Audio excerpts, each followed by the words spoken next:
We have somebody today who understands markets, who understands corporate India and works very closely with a bunch of corporates from all sectors. Insurance is an area of where they have recently done a lot of work because of LIC IPO, etc. I'm talking about Rajiv Shah, who's joining us from RBSA. Rajiv, good afternoon.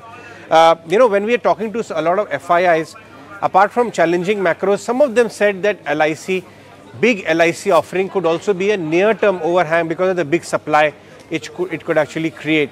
Anyways, but how are you looking at the uncertainties? Do you think there is also talk coming from the government side that perhaps they'll also take a relook to LIC IPO, the timing of it? What are your thoughts there? Hi Ajay, thank you for having me on the show. I agree with you that time is not exactly conducive for a mother of all IPOs that India is planning. I mean, this is perhaps a very inopportune time, the whole Ukraine-Russia crisis and the flare-up in the oil prices. And the very fact that FIIs have been selling India for the last 4 or 5 months. So there is a sort of a bearish sentiment which is gripping the street. Now, in such a situation, if we want to plan the mother of all IPOs, then we'll have to price it really, really attractively. Now, would that be a very right thing to do? I mean, or should we wait and defer it for a more opportune time? So government will have to take a call on that. And pricing such a large IPO, this is the Armaco moment for us. Pricing such an IPO at such a time would leave a lot of things to be desired and a lot of things to go right. And obviously, I think government would be doing soft road shows to understand the investor appetite, and they would be getting similar feedbacks. That's my primary view on this. And the fact that how do you price it, and given the fact that for long-term investors, it is not just this 5% which is coming on stream right now. They also take a view that this is 5% is just testing the waters. When there will be subsequent 5% or subsequent 10%. So a very large amount of float would be available in the next 1 or 2 years. And many of the public sector companies have not done that well. I mean, you know about Coal India, where there have been subsequent multiple rounds of dilutions, or other GAIL and others. So there is always at the back of your mind, whether once a multiple round of dilutions happen, there would be immense amount of float which will be available in the market. So is this the right time? That is $1 million question. You have analyzed the insurance sector very closely while you were working on LIC IPO, LIC as a company earlier, if I'm not wrong. I want to understand, because this one is LIC IPO, but all the other insurance stocks, if you see in the last 15-20 months, all of them have underperformed badly.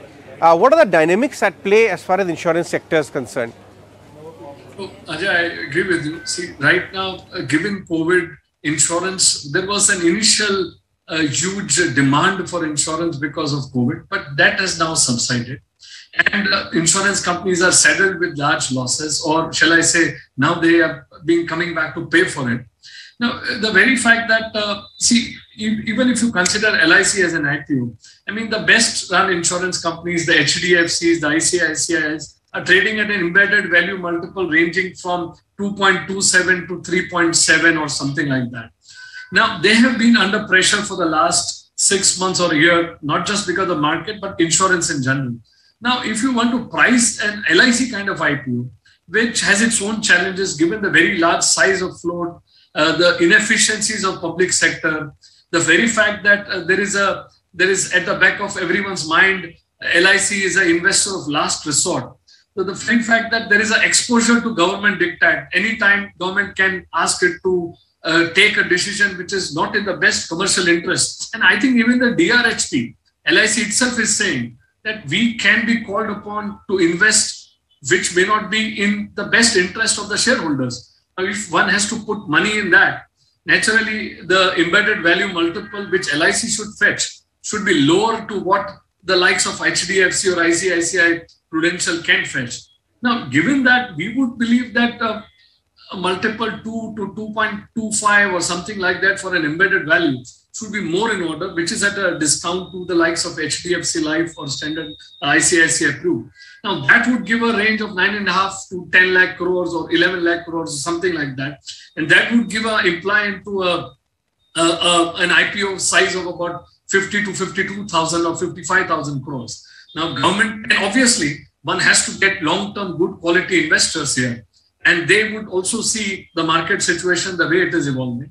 And the very fact that there is a significant overhang and uncertainty because of the whole issue with Ukraine and Russia. So multiple things. And I think there are long-term other issues in terms of the challenges with LIC, the relative inflexibility that LIC would have in hiring the best talent, the structural changes which are being proposed, that will take time to play out. The very fact that assuming that making an IPO will make LIC more professionally run, I mean, those kinds of changes will take a long time to play out. And in the intervening period, there will be multiple rounds of divestment over the next 2 or 3 years. And the upside to professionalization would happen in the next 3 to 5 years. So these are the challenges which any investor would face in looking and analyzing an LIC IPO properly.